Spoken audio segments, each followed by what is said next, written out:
हर्षवर्धन जी, क्योंकि यूपी को सबसे करीब तो क्योंकि यूपी के हैं, इसलिए मैं कह रहा हूं, तो ये क्या समझ पाए आप? मोटी मोटी वजह हर्षवर्धन जी बताइए, यूपी में क्या बीजेपी के लिए क्या सबसे खराब बात रही? देखिए, मुझे लगता है कि सबसे पहले तो ये कि जब उत्तर प्रदेश की हम बात करते हैं तो उत्तर प्रदेश में भारतीय जनता पार्टी कभी भी बहुत बड़ी पार्टी नहीं रही, और जब रही तो अधिकतम मेरे ख्याल से 51 सीटें एक बार उसको मिली थी। उसके बाद वो हमेशा गिरती गई, डाउनफॉल हुआ, और उसके बाद तो 14 वर्ष का राज्य में भी उसको वनवास हुआ।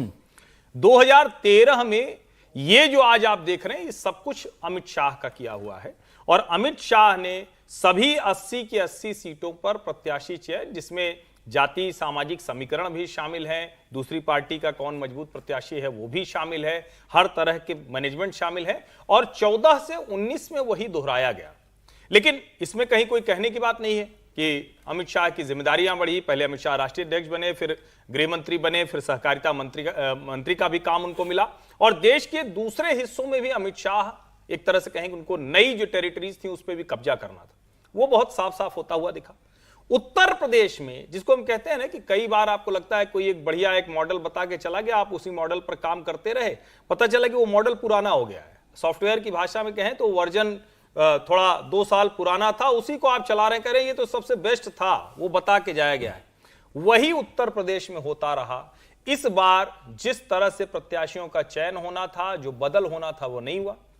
एक सीट का दुष्परिणाम दूसरी सीट को झेलना पड़ा।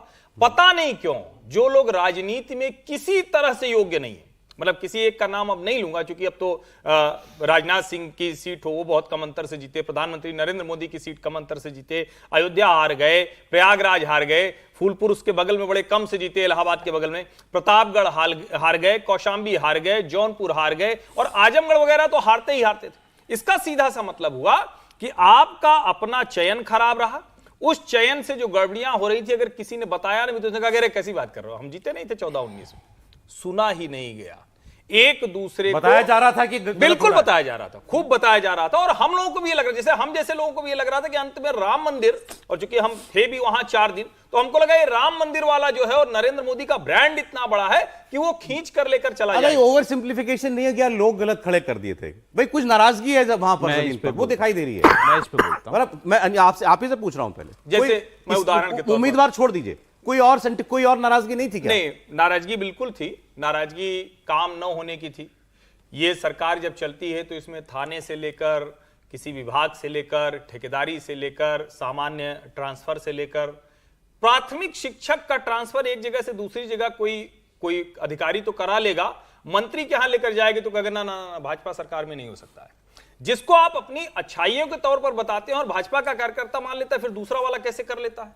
दूसरे तंत्र से आया हुआ आदमी इसी तंत्र में वो ताकतवर है, वो सारे काम करा लेगा, और भारतीय जनता पार्टी संघ तंत्र से आया हुआ व्यक्ति वो कोई काम कहेंगे कि नहीं नहीं ये नहीं हो सकता, तो दोनों नहीं चल सकता। तो वो नाराजगी एक हो सकती है। दूसरा, जब आप बार बार जाति जाति करते हैं तो जातियों में उपजाति, और एक दिन हम लोगों ने कहानी कुर्सी की में प्रोफेसर साहब ने उसको छेड़ा था, हम लोगों ने बड़े छोटे में चर्चा करके छोड़ दिया था, शायद हम लोगों के मन में था कि जाति जाति बहुत नहीं होनी चाहिए। जब आप बार बार जाति जाति करते हैं तो हर कोई कहता है कि जाति का ही दबाव बनाओ, जाति के लिहाज से सब करो। जो भारतीय जनता पार्टी हिंदू अम्ब्रेला के नीचे बहुत करती थी, कहां फंसी? जहां वो सबसे ज्यादा मजबूत दिख रही थी उत्तर प्रदेश।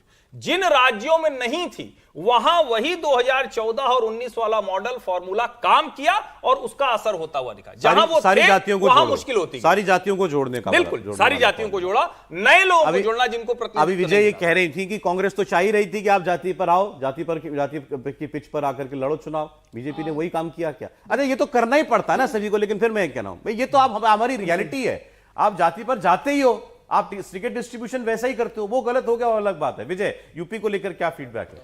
देखिए, यही एक तो जातीय जनगणना वाला, और सबसे ज्यादा सौरभ कांग्रेस को लगता है या इंडिया अलायंस को लगता है कि कॉन्स्टिट्यूशन वाला मुद्दा कहीं पर चला, वो उत्तर प्रदेश में चला, संविधान खतरे में है, ये उत्तर प्रदेश में सबसे ज्यादा वोटर्स के साथ स्ट्राइक किया।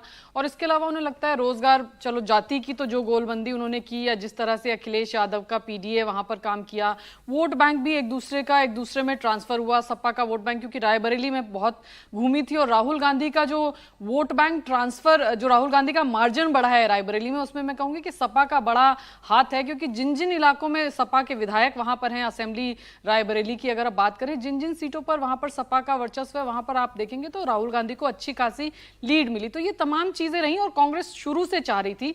जातीय जनगणना का जो मसला है, जो राहुल गांधी बहुत पहले से लोकसभा चुनाव के उठाना शुरू कर दिए, वो कोशिश ही थी कांग्रेस पार्टी की कि इस चुनाव को जातियों के पिच पर लाया जाए, क्योंकि कांग्रेस पार्टी को पता है, इंडिया ब्लॉक को भी पता है कि जो धर्म है वो बीजेपी का इनविंसिबल पिच है। उस पिच पे बीजेपी को कोई नहीं हरा सकता। पिछले 10 साल में पूरी कोशिश कर ली, रफाल ले आए, अडानी अंबानी ले आए, फेयर एंड लवली ले आए, लेकिन कुछ हुआ नहीं। तो अब ऑपोजिशन को ये लगा कि अब हम इसको लेकर के आते हैं उस पिच पर जहां पर बीजेपी कमजोर है, और वो पिच थी, वो पिच जातियों की पिच थी। इसलिए ओबीसी जनगणना की बात राहुल गांधी लगातार पूरे इलेक्शन में करते रहे। अखिलेश यादव ने जब प्रेस कॉन्फ्रेंस की पहली अलायंस के बाद तो उसमें पीडीए की बात की। तो एक तरीके से कॉन्स्टिट्यूशन वाला मुद्दा चला और जातीय जनगणना का मुद्दा, और साथ ही जो जातियों का जो जिस तरह से समीकरण अंक गणित जो है वो इंडिया अलायंस के फेवर में काम मैं किया। इस बात को नहीं गले के नीचे उतार पा रहा हूं कि जाति बीजेपी की कमजोर पिच है। भाई आप जातियां साधते रहे हो, आप भी यूपी का चुनाव 2 बार आप ऐसे नहीं जीत गए। यूपी में कुछ तो आप कर ही रहे थे।